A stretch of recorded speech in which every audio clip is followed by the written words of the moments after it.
the Comstock Parks and Recreation Commission meeting on Monday, October 13th, 2025. I'll call to order the meeting. The first item on the agenda is the approval of the agenda.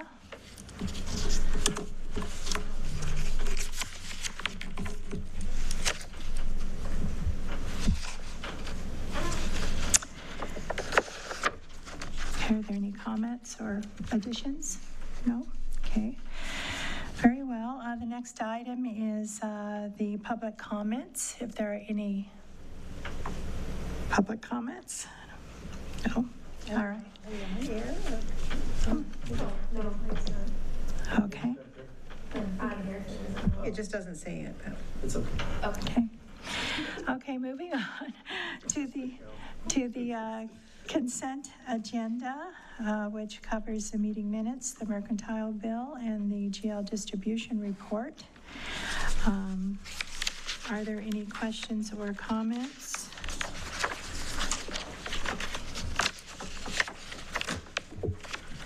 On the mercantile bill, JS Farms and Fruit Haven Orchards, were those items that were purchased to sell at the farmer's market, or? Yes, so the last farmer's market didn't have produce vendors, so we bought some to sell at the farmer's market.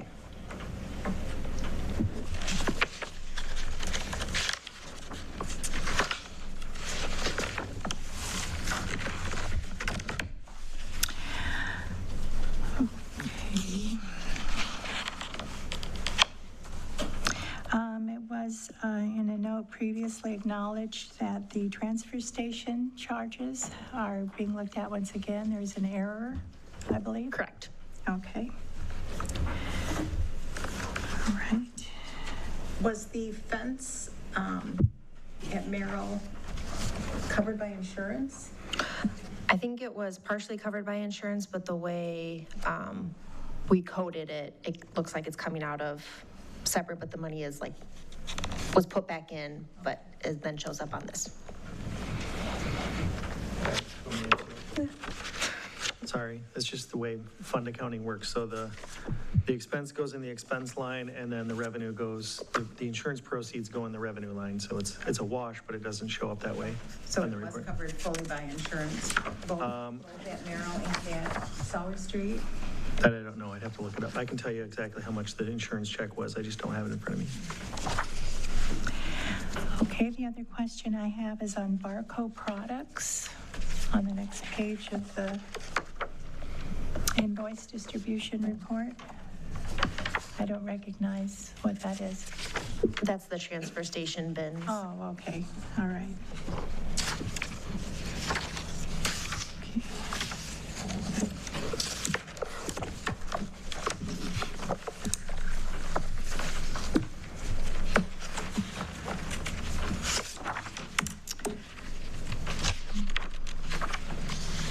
You said that was the transfer station bins? That's what the description is, isn't it? It says Neil Park Furniture on the front page. Oh, I'm sorry, I was, Tables and benches. I didn't recognize that vendor. I know Best Way does her bins. That's- sure, I'm sorry, I apologize.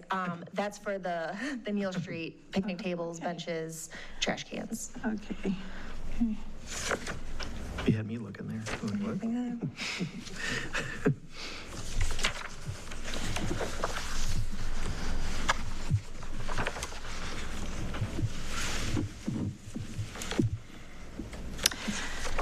Okay, on the GL distribution report, which,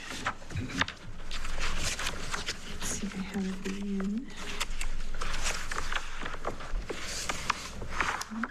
Do we have that report, or just the invoice report?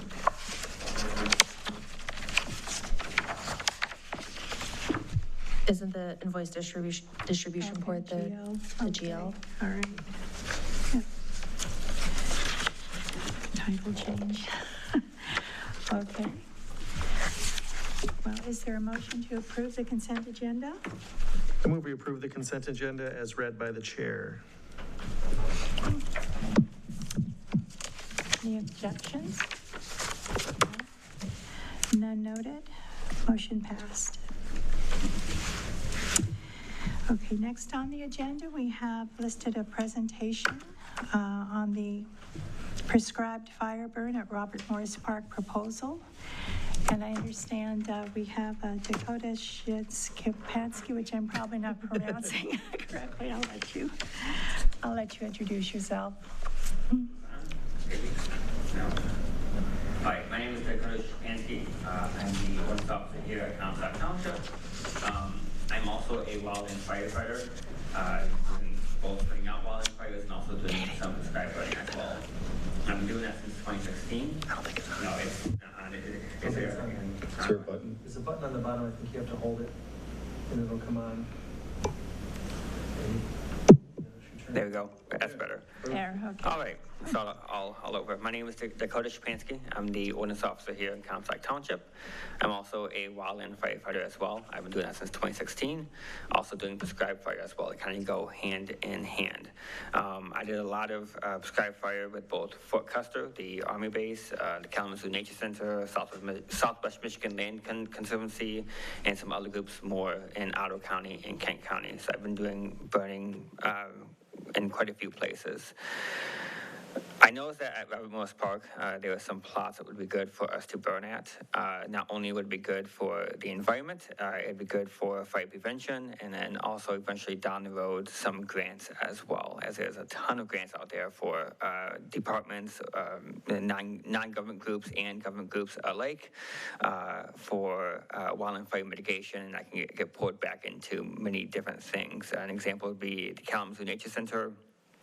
They received a grant quite a few years ago for prescribed fire, and because of that, they were able to create a seasonal environmental mitigation group. I forget what name they give it, but it's essentially they're getting rid of invasive species, both using fire, using herbicides, using machinery, and that's how they were able to fund that. So what I have here, I'll pass this out.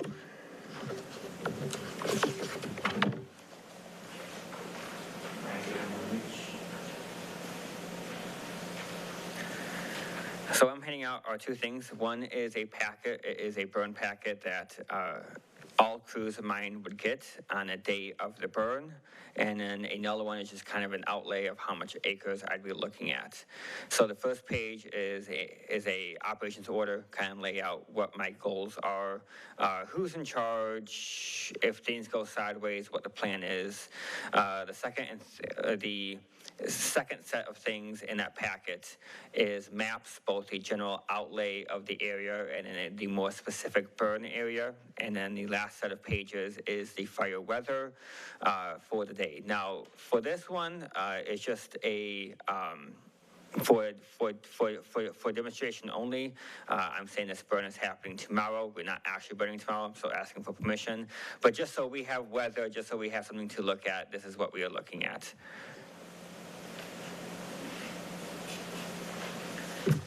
So what I will say is this is probably the smallest burn I've ever done. So this will be a first for me as far as size. The smallest I've ever burned was about 2 acres, and this is under half an acre total that I'd want to burn. So I'm looking at breaking this up into 3 sections and hopefully burning this all within this season, hopefully all at once. But 3 sites, the first site is 0.08 acres, the second site is 0.24 acres, and the third site is 0.16 acres, all within that drive coming into Robert Morris. It is a very low risk burn. We would need, well, I won't say a miracle, but something terrible would have to happen in order for me to even remotely lose this burn whatsoever. Basing off the fire weather that we would have for tomorrow, this would be a very slow moving fire. This fire would move roughly between 50 to 60 feet per hour. So it's a very, very slow burn. The way that I would like to run this burn, and eventually the ones in the future, is to team up with the Michigan Prescribed Fire Council. They are kind of the founders in this area as far as prescribed fire goes. It is made up of government government agencies and non-government agencies as well. The DNR does sit on this council as well. I was a training chairperson and then the vice chair for this council a handful of years ago. They do great stuff. The way that I'd want to do this is do it as a learn and burn. So the fire council would come on in where they grant programs through the fire and foster or force and foster grant. So this will always be paid for through that. All they would have to do is set up a small booth near the burn site, and if anybody want to come by, they would talk about prescribed fire. The pros of it is usually no cons to it whatsoever, as long as you're doing it correctly.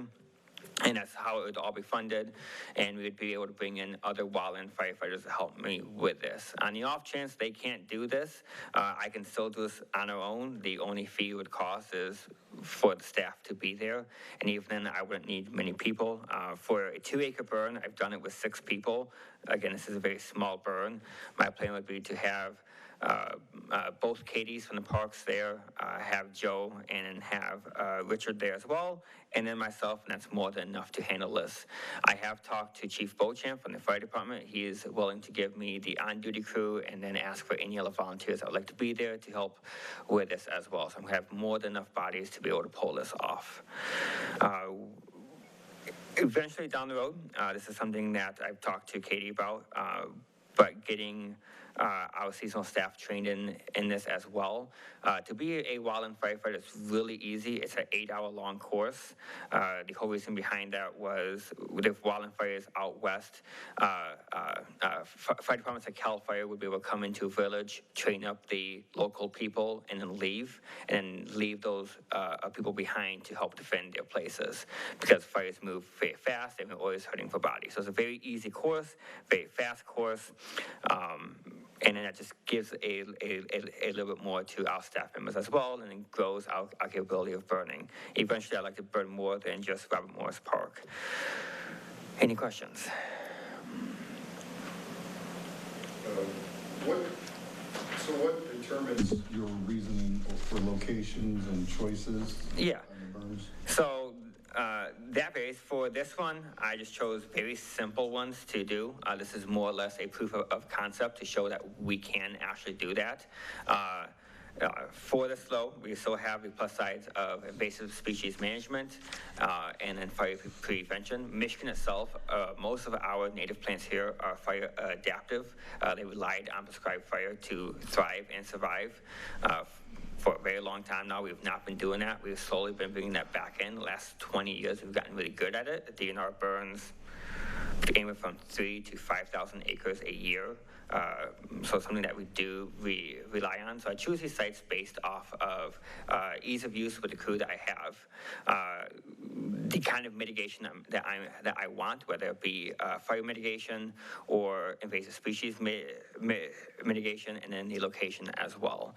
So for this, it doesn't matter where I'm burning at. The pros will always be that fire mitigation. We are getting rid of that duff layer that's out there. So all the dead grass, the dead leaves, things that build up over time, that gets killed off, or it gets burns off, and then our plants become more adaptive to that fire. So it takes more heat flows to burn. So when you get Citizen Joe who flicks out his cigarette at the park and it lands inside those dry leaves, it'd be more hard for it to catch and then end up with a fire. We also put in a lot of that carbon back into the ground, and we get back way better plants. So we get thicker plants, we get the natives back. It looks way better. Pine trees do rely on heat to open up the pine cones. That's something that has been lacking for a very long time since the DNR, the Prescribed Fire Council, the Nature Conservancy, the Commons Nature Center. Ever since they've been doing these burns, pine trees have been coming back more and more here in Michigan. So for this one in particular, I chose it because it's small. It's a very low risk. It's far away from anything that I'd be concerned of catching on fire. There's lots of short grass that's around it, so on the off chance somebody gets hurt, we can't cover the side of the burn, fire's not going to travel that far. There's some honeysuckle that's in there, which is invasive, so we will be culling that off. Outside of that, it being a kind of a tall grass prairie, we'll be bringing back more of those natural plants, and again, the fire prevention piece. That's why I chose this one. Eventually, there's a nice 2-acre plot in there that I would also like to burn, which is mostly pine trees, and it will help with the health of the pine trees. Okay, I have a couple of questions. Yes. At the completion of this, is there a specific report that will be issued and shared as far as what was So- done and the results and, Yeah. other? So that, yes, no, that would all depend on what you want. Usually when I've done burning in the past for either townships or other government groups or other boards, a nonprofit I was with had a board that did oversee this. Usually what I would do is I would tell them that for the fire season, I'm shooting for 10 burns. Reality, I might end up only doing 5 because weather, I can't predict weather. I don't give out dates, I don't give out months because I can't control weather. Things happen. And usually at the end of that burn season, I give out my report because it does take a while for things to come back. We're looking at a 24-hour post-burn, 3-day post-burn, 1-week post-burn, 1-month post-burn, and then 6 months, and then 1 year from there. For this one, since I'm not so much looking at the species side of thing, and it's at the end of the season, we're probably not going to see much growth back by the next board meeting, and probably not much back until about May. But I can definitely give you guys a report on how much of it we did burn. So the goal is always 100% of my area being burned. That's always my goal. Sometimes it's wet and I only get like 25%. Things happen, so I can give that. I can give how much water we've used, how many personnel that we had there, or how much of the public showed up for a learn and burn if we did do that. Typically for the burning season though, I can, if you choose to move forward with this, and I should back up a little bit. Perfect world, if you guys sign off on this burn, and we do this burn, which wouldn't be until next week until mid-November, depending on weather. Assuming we burned and everything went well, I would like to come back and present you guys with my report sometime December, January, February, whenever in those months. Tell you how well things went, and then ask to do a complete burn season for 2026. That would be my goal. The scientist in me is. So would you identify before you started the project with your demarcated area, what species, what issues you see, what you hope to accomplish, in some quantitative way, and then afterwards, of course, after the burn is completed and there's some time that's elapsed for regrowth, also go back and compare those numbers and see just how ultimately effective from a plant species standpoint? Yes. So this plot and all 3 of these plots in general, I'd be looking at a 6-month timeline until I'd be able to see any results, because it's the end of the season, so everything is becoming dormant for the winter. But yes, this is something that I could give you a better update on as far as the regrowth of the vegetation, probably in March, April, May is when we would probably see the results. There's quite a few things there that would benefit from it. We do have a lot of native grass in there as well. I did bring by somebody from the Michigan Prescribed Fire Council a couple weeks ago to take a look at the property as well. She's one of the head burn bosses here in Michigan, and she thinks it's a lovely spot for us to burn, super easy. But I can definitely come back in March, April-ish, and give you the pros of what we had come out of this, outside of minimizing the duff that is there right now.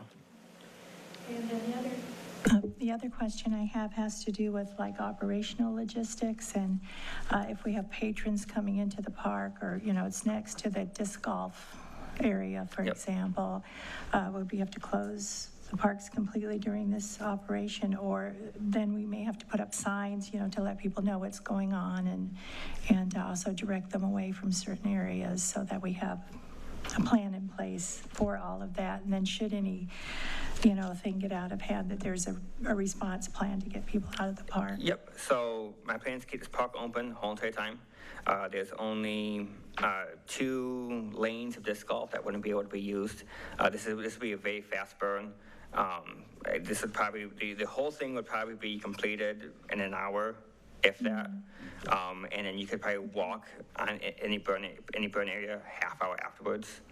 At most, as we very, very fast. The fire department's going to be there with me, so on the off chance we do lose this, I have the fire department there. In the op order, I do have on the second page of it my trigger points for canceling this burn. So if the RH, which is the relative humidity, something that we rely on for fire, if it drops below 25%. Burn's done, we're not going to burn. If you have fire on the ground, we'll put out the fire, and that'll be the end of it. If I get more than 2 spot fires, we're also done. So a spot fire is we just superheat one area far off from our burn area and just spontaneously combust. So if I get that, then we're done. If I have any embers that fly and land somewhere and catch it and create a fire, if I get more than 2 of those, we're also done. So those are my trigger points. Those are normal for anywhere that you kind of burn. The RH does vary. I've burned as low as 15%, but I'm not planning on doing that for this burn. I don't think we'll get any lower than 35 with it being this late in the season. Okay, and also probably the adjacent neighbors might be notified.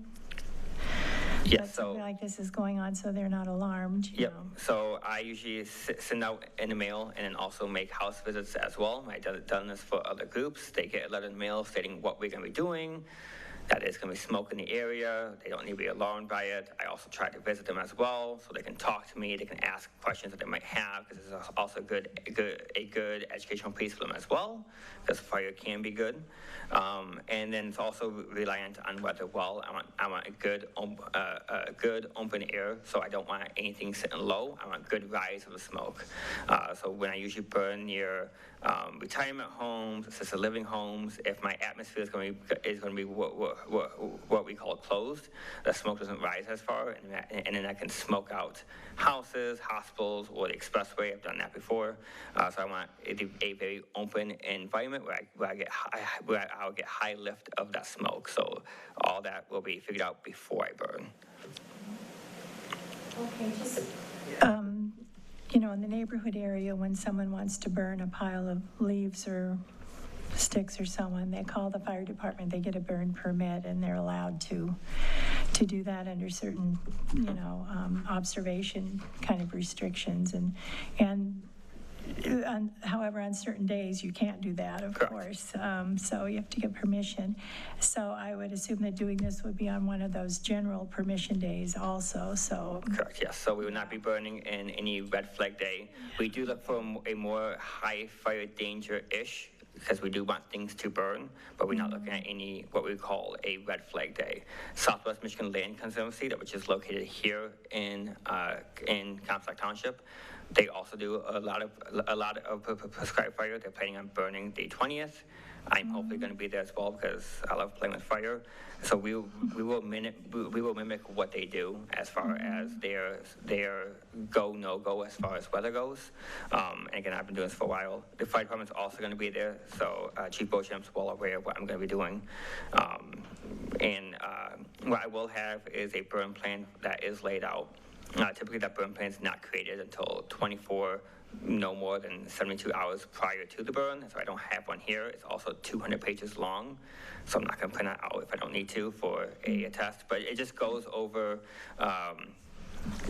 who I am, what my qualifications are, who else is going to be there, their qualifications, the environment that we're in, the plant life, past burns, any future burns that we'd want to do that this would impact, a huge layout for if things go wrong. If things do go wrong, then layout of equipment, everything from how many pair of boots do we have there, gloves, and then apparatuses, what their loadouts are. It's very long. I don't like filling it out, but that's something that we do. It's not required, so there is no standard here in Michigan for prescribed fire, but this is a national standard that we do use, and I do so use. And when it is time for burning, there will be 3 copies. One will be kept with me, one will be kept in the office here, and then one will be given to Chief Beauchamp, so he has a copy of it, and that's kind of our permission to go burn. I am also a structural firefighter as well. I've been one for 12 years. I'm very aware of how fire departments operate, so I'm not going to try to be stepping on any of the toes. I'm in open lines of communication with Chief Beauchamp. He's well aware of what we're doing. So your specific request is? So my request right now is to give the Parks Department and myself permission to burn these 3 sites between now and when there's snow on the ground. I wish I really can't give you a better timeline because things change daily. When you get into more of the summer seasons, it'll be like a day's notice. So anywhere between now and when the snow falls, for us to burn these 3 sites, and then inviting me back sometime afterwards between December and February, and we can talk about doing more fire.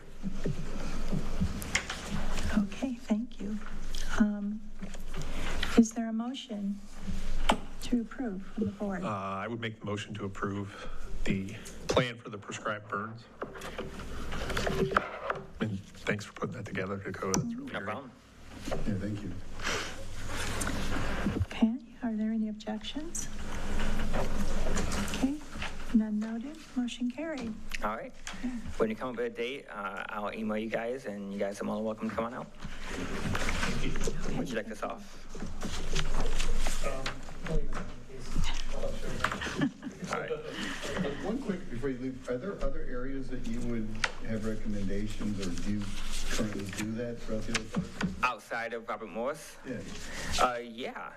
So anything's burnable. So that's the nice thing.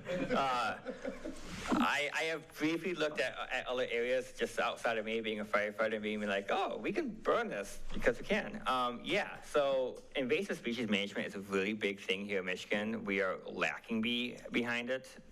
So any burning we can do will kill off any of those insects. Both Winky Parks are great for that, as well as we can also burn in the wintertime as well. What is very common is doing brush piles in winter because it's super low risk. You can't burn snow. That's one thing that you can't burn. So if the Parks Department at any point had a bunch of storm debris or things like that we needed to burn off because it's fast and easy, we can do that as well. Even Merrill Park would be great for a burn. We could do that in small sections so we don't have to close down the whole entire park, and the whole park does not look terrible. That's one downside of prescribed fire is it does look bad for like the first couple of days until things start to grow back. But yes, there are a lot of areas in here in Comstock that would benefit from prescribed fire. Ashmo Township's now doing it as well, partnering up with the Fire Council as well. I was out there a couple years ago for a burn. But yes, there's lots of areas here in Comstock that we could burn. Okay, thank you very much. Have a good night.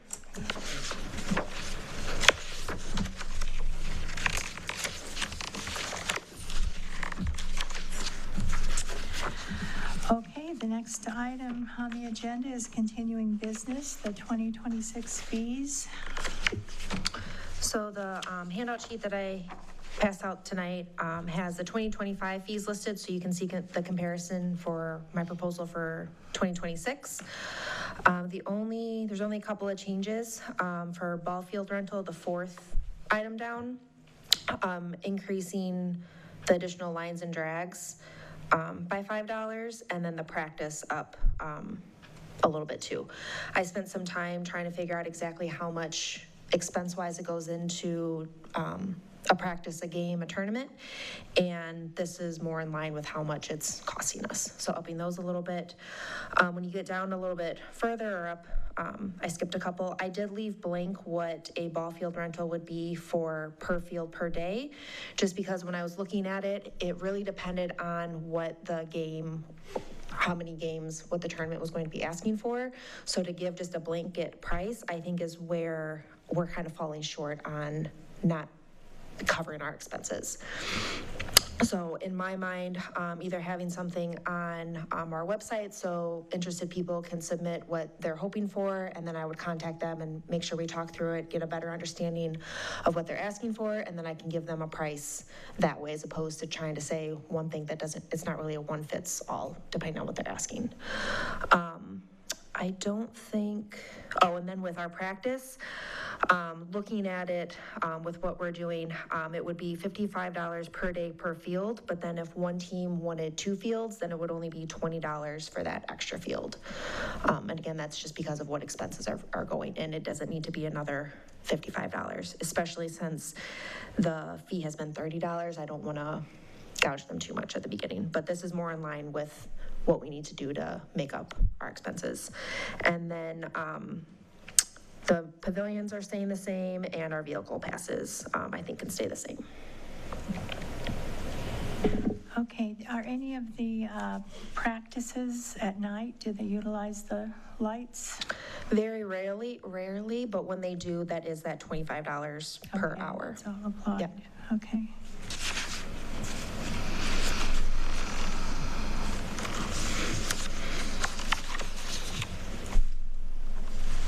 Okay, are there any other questions or concerns? Is there a motion to approve the fee schedule for 2025-26? I guess you're going October? No, I was just, it would be for 2026 is when For the fees would 2026. start. Okay. Most of this stuff, all of it for the most part doesn't apply at the moment. Okay. I move we approve the 2026 fee schedule as presented. Okay.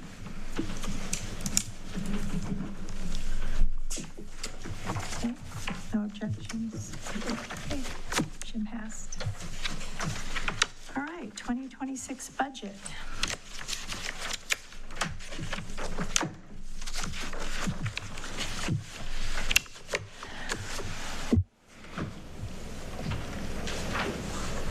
And this is as of October 31st, so projected. Okay.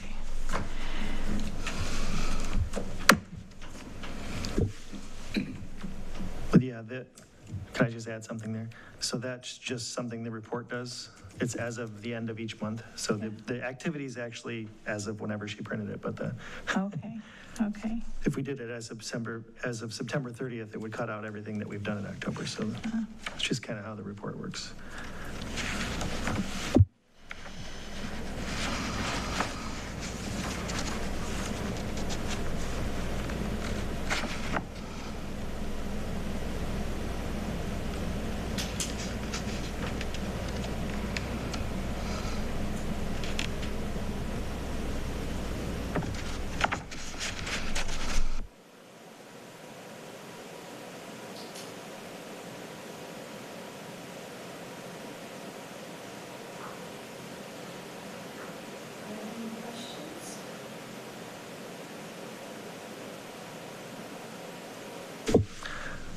Is it okay if I make some, so I have comments, not questions, just, so there's 1, 2, 3, 4, there's like 4 or 5 supply lines there, and we discussed internally condensing them into one, just a supplies and equipment line, just because there's always a question, is this for operations, is this for this, is this for that, so it might be easier just to have one line, combine all the numbers into supplies and equipment. Just makes it easier internally. Katie thought maybe we could do the program supplies separately to track that, and we can do that as well. I guess it just depends. I think it would be keep program more on track. Yeah. If it's singled out than to keep it Right. with everything else. And we can do that, keep the program line the same. We can also point off a department. Also, like the department would be Parks is 751, we could create a 751 point something else to be the Parks programming. If you wanted to, we can make it as complicated as you want. We can do a lot of different things. I guess I don't follow. How is that different than what it is now? Well, right now, everything is under Department 751. Right. Right? So you would that would stay the same, but then you would also have a second department for programming. 751 point, let's say 100. Oh. So we don't have that currently for anyone, but it is, in the chart of accounts, we can do that. Sure. If you want to do that. And- Or we could even do, we can do, because if we did supplies, it would be 726, because that's what the chart of accounts has to be. Okay. But we could do 726 and then 726.100 for programming supplies, or we can just keep it at 741. We can talk about that, and if you want to keep it separate, we can figure out the best way to do it. Okay. Because I haven't talked to the library, and they may want to still do that. Sure. But for sure, in the general fund, we're going to do, or in other departments that aren't the parks, we're going to do that just for ease of figuring out what goes where. Right. That's all. That was comment number one. And then number two, I don't know if you were going to discuss this, but I'm going to right now. We talked today, actually, the capital outlay line at the bottom, that 60,000, that is for the fence, I believe, at Neal, which we postponed from the project, decided, and then we were going to do it this year.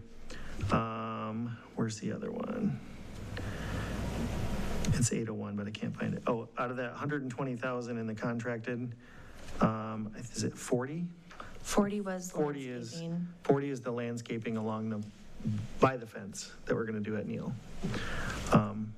But then we also added, at the last minute, we were talking. So there's also the grass seeding. Yeah, is that's part of that, sorry. $20,000. Yes, in that line, Yes, in the contracted, yeah. for For Neal Neal, specifically. Yeah. Sorry, I forgot about that part. I had the plantings and the fence on my mind because that's what we postponed from the Yes. project, but the grass seeding as well. But in land and building repairs and maintenance, we also threw in there 75,000 as a placeholder if we wanted to get the driveway constructed to the old football field.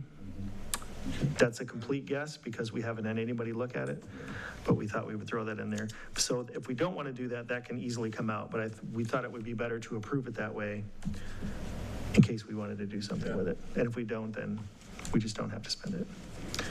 So that was something we threw in there. And it may be somebody, I think Scott suggested 25 and I laughed. I said, I don't. He said 50. but 50? Yeah, it's going to be still, more than that. And again, 75 is even a guess. I don't know. It depends on how much we have to clear, how far in we're going, if we're doing gravel for parking. I don't know. That would be step one. We talked about like how much do we want to do at first, and I think just getting access to it by vehicle would be step one, and then the rest can happen later. Maybe Dakota will burn it. We talked about that. Did you? Yeah. That's funny. So anyway, placeholder for now until we get an actual quote, if we even want to do it next year. Like I said, it's just a what if. Dakota has told me that there's been a lot of problems in at least the entryway to the old football field, so we're hoping with clearing out some of this, it'll get rid of some of those problems. So that's the push, why there's a push right now.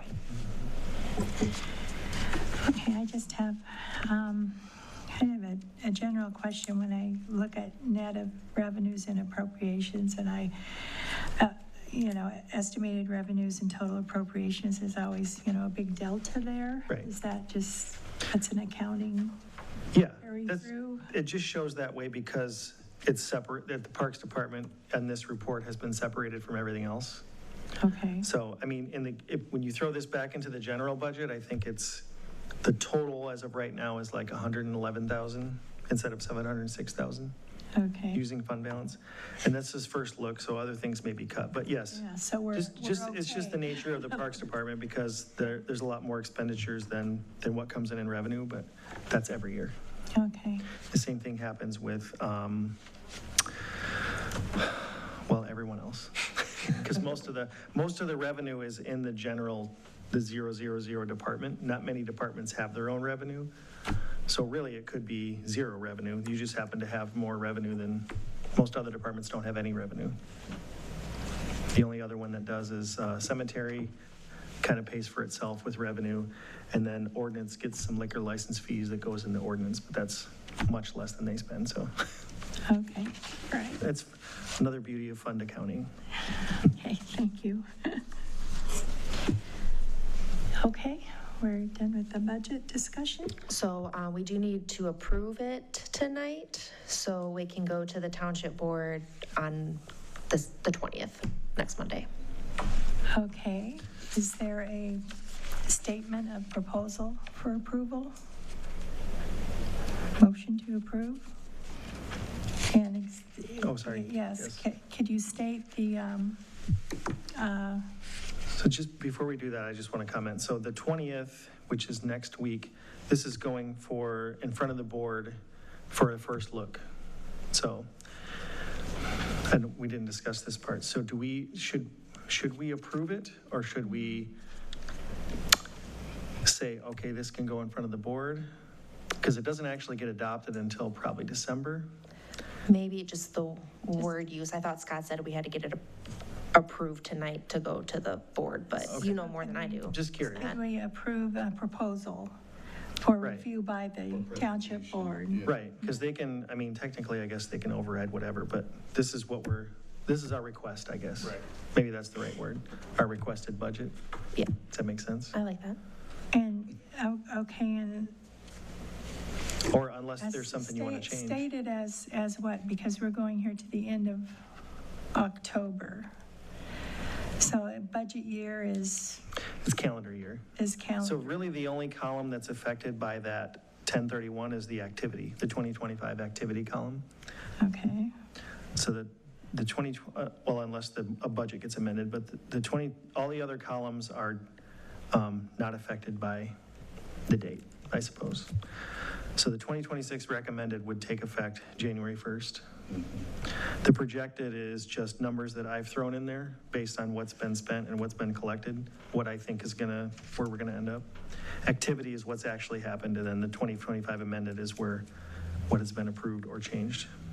So, long story short, that doesn't matter for the budget. okay, is there a motion to present this proposed budget to the board for approval?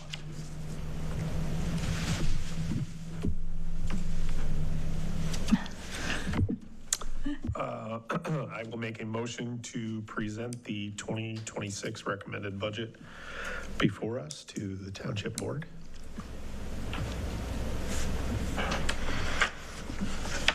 Okay, no objections? Noted, motion carried. Okay, then moving on to Jan Shaw, River Villa discussion. So this is kind of carryover from last month, but me, Joe, Katie, and Brett walked out there within the last month and kind of had a better look on what we might be able to do, what we could do, and then there's a couple pages for you from feedback from a couple of the board members here. So I think it's very doable. I'm guessing it's not gonna happen this fall, but within our department, between Joe and me and whoever else we might need, we think we can do it ourselves to put up directional signage, come up with a trail map, and make the trail map accessible for people to look at.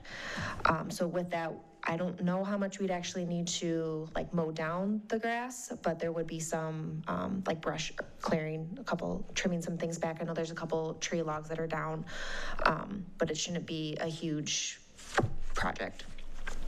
Outside of that is kind of up to us to start to talk about if we want to do more than that, or if we want to leave it there and revisit it later, or just kind of talk about it. Yeah, I would think that's definitely a first step to know where you're going and where you can go, and that it's easy to get through there. I did have a question, not making it all the way into the river's edge, but is it accessible to the river? Yeah. I mean, could Yeah, someone it is. take a Several fishing places. pole in Yeah, there? And- technically. Okay, because that's. It is, that was gonna be one of my comments, maybe, I don't know, I think step one is obviously the marking the trails and deciding if the trails are where we want them or if we wanna, you know what I mean? Yep. But when we did walk down to the river, it does open to the river, but where we went anyway, there's a very steep ledge that you can get down to fish. There's a nice sandy edge of the river. But I think it would help to make a bigger clearing maybe in certain areas, so people could maybe I don't know if you want to put a lawn chair, but it's very tight. Once you get to the edge, it's kind of a drop off, at least where we went. So it may help to do some sort of clearing, maybe not now, but in the future. Okay, or if, But you can get down and fish at the edge, there's plenty of room for that. okay, or put in just, bordered steps type of Yeah. thing down to the, Yeah. okay, all right, and so I was curious. And we only saw one part of it. I know it's much bigger than I had I was imagining. We just went to one part of to the river. Okay, I wish there was some way we could get some feedback from the community Yeah. as to how much it's even used, before we talk Or is it about- used because it's not Yes, or usable, are people not even aware of it, or, yeah, a couple of years ago, it was in Discover Kalamazoo as a wildflower walk, Yeah. but we had, Right. let it go. I also whether, think, whether you can put something, I don't know, requesting some feedback, do people even know what it is? How many people have ever used it? How many people would use it if it were more accessible, or? In our master plan survey, it did come back that people are very interested in trails. Trails. So we do know that that is a big piece. I would guess that people don't quite know about this trail, and I would think that people are going to stray away from using it because there's no directions out there, so you would have a high risk of getting, or feel that you would get lost. I think the proposal to try to get trail markers out there, I think would be a very low cost to see how well it would be used after that. And then after that would be, like you're saying, to make sure that people are going to be using it, how much do we want to invest in keeping this up? But it is a park property that I think we're kind of neglecting a little bit by the way that we're not doing some of these things. Yeah, no, I mean, definitely, when you can't get through parts of it because there's trees down. And Sure. Yeah, I included some budgetary considerations for that, both in the planning internally, how many hours might be allocated. That's just a rough guess. Right. My hope was to at least get that out in front of us so that we can start to look at dollars. Signage for trail markers are relatively inexpensive, but it can vary. Also, additionally, at some point, I really want to see the development of the floral aspect, and maybe that is a burn that really starts to generate that, I don't know. And utilizing things like, if we're cutting down trees, let's use that for, at a minimum, start the pathways with that, what we've cut down. In addition to that, too, the additional property where we tried to put in a trail, I don't even know, has that been overgrown at all in Green Meadow? At Green Meadow, it's not really overgrown, but it's something that with the budget, I was planning on at the beginning of like spring, mowing through it Gonna go again, back to and it, then yeah. making sure that we are keeping up on trimming it. And then the only other thing is that, does this become an opportunity for, some grant writing or, being able to get some dollars towards it if it's an accessible, watershed, to be having a small, I think I sent you a photo of the Galesburg Yeah, that Park was that very has a nice. really nice partial, and then people just hang out there or they, Right. overlook the water or fish. But it's basically just a small deck that attaches to the trail areas. Anyway, just some considerations. Yeah, I'd like to note too that the senior center is right there at the entrance. And even Yep. talking to those folks, say if this trail was very clearly marked, and you could have, going different distances that you'd like. Right. Would that be a benefit for people there who want to go for walks? So it's right there. yeah. And now that you mentioned that, I wasn't exactly sure how to access the trail other than from the River Valley Trail. So then when we parked back there, I didn't realize that that's actually where the trail started. So signage to even get there might be better too. Sure. Yeah.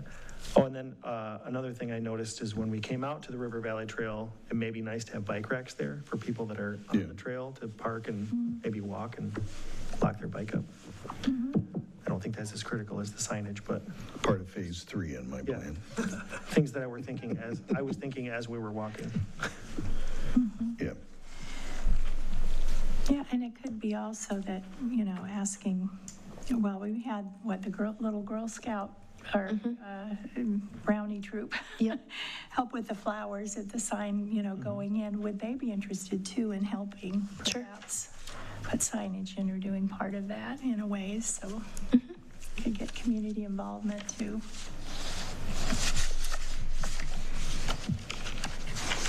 Okay, so then next steps as far as what we'd like to do? Next step is to get the directional signage, coming up with a map, probably not a paper one that's at the actual trail, but a sign with like a QR code, and then it's on our website. Okay. All right.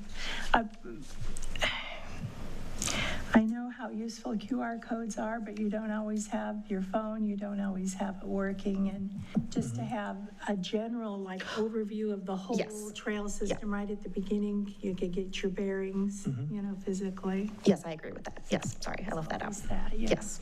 One of my main concerns was the sign that was never put in correctly and is all kind of cantilevered and, It's just kind of been patchworked until we, I think, decided on. yeah, that what we're was going to do never with it. intended to be that high. We always give posts to the certain length, and it just was determined that we're just going to install it as is, and so they never really trimmed it down Okay, appropriately, just FYI, so, okay. Is this the one that you're referring to? yeah. And that's along the Kalamazoo River Trail, Valley River Trail. Okay, so do we need to think about budgeting for this going forward? Yeah, that's what I was wondering. I think it's been worked into the 2026 budget. Okay. Kind of a general estimate, Right, yeah. okay.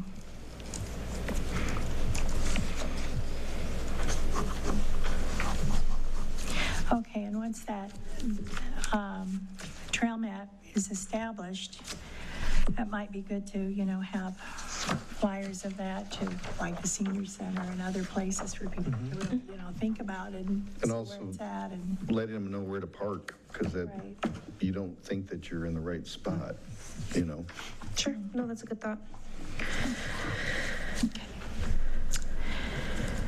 Okay, any other discussion on the Jan Shaw Park? No? The next thing on the item is reports and correspondence, and there's the revenue. I'm sorry, there is the concession report still. Oh, I'm sorry. No, that's fine. I'm sorry. The concessions report, let's go to that. So page 16 on in the packet is just a breakdown, Winky concession total, Robert Morris concession total, and the league total, concession sales, the Tuesday rental total, and the tournament total is that 9,000 total. Just to give you a breakdown of how much each different weekly program contributed. But then adding up Winky and Robert Morris, you get that a little over 11,000. The expenses are listed there, and then the really sad piece. This is 2026 consent. Oh, I'm sorry, it's 2025. It is, okay. Yes. Well, for the season, not for the year. Right, but the season's concluded, right? Yeah. Yes. Your next few pages, just try to break down things a little bit more for you. So pages 17, for daily, it goes on and on the next couple of pages, but you see every day how much Robert Morris took in. And then it breaks down to a weekly, how much it was taken in, monthly, and then specific days. Because in the past, I've tried to look at, all right, maybe Robert Morris concessions shouldn't be open 7 days a week, but is there a trend on which days are bringing in the most money to maybe warrant opening those days? Those days have been different for the last 3 years that I've been tracking it. A couple other notes, if with the weekly, weeks 9, 10, and 11 are in red because that's when the beach was closed. So we still had a couple sales, but I think it's worth noting that the beach was closed during those days. I would suggest looking at the weather, too. The weather's already always been a thing, yes. Weather, Yeah. and then also any tournaments or activity at the disc Sure. golf course, for example. What else is going on? Sure. The weather is probably the biggest factor, I would guess. So kind of looking at this, not necessarily needing an answer tonight, or if there's any feedback from you, but I'm kind of leaning towards not opening Robert Morris concessions next year.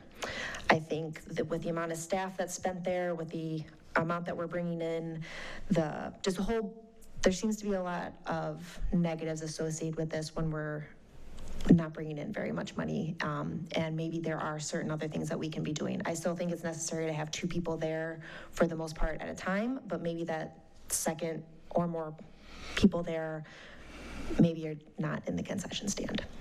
So typically, what hours is the concession stand? 11 a.m. to 6 p.m., and the park typically opens by that 9. So 11 to 6 is how many hours? 7, thank you. 7 hours. Okay, so typically, we were paying somebody $13 or $14. We were making an average of $20 a week. We are not making out even. The only, No, I mean, we're losing money right, big time. the benefit of having the concession stand open is that we're just offering another piece to the park. Right. So I didn't do the numbers, but there were, maybe between 500, I don't know, I would guess around 1,000 sales that we had. So 1,000 people were served through the concession stand, but, we probably had 20,000+ people there, so. But I mean, like on days when you're selling $4.50, $6.50, if we're staffing it for 7 hours, That's where I agree that it's really, $13 or $14 an hour, and that's all we're bringing in. yeah. These are just, this is just the product. We're not considering All those things. the staffing and the equipment, going back, does somebody go back and forth to get the concessions, or are they delivered? So that takes time. And gasoline, and Yes. I mean, we're losing huge amounts of money. Yes. I mean, it's nice to be able to offer that, but So that's just what the thoughts are here. Is there any feedback from customers, like what's being offered, or?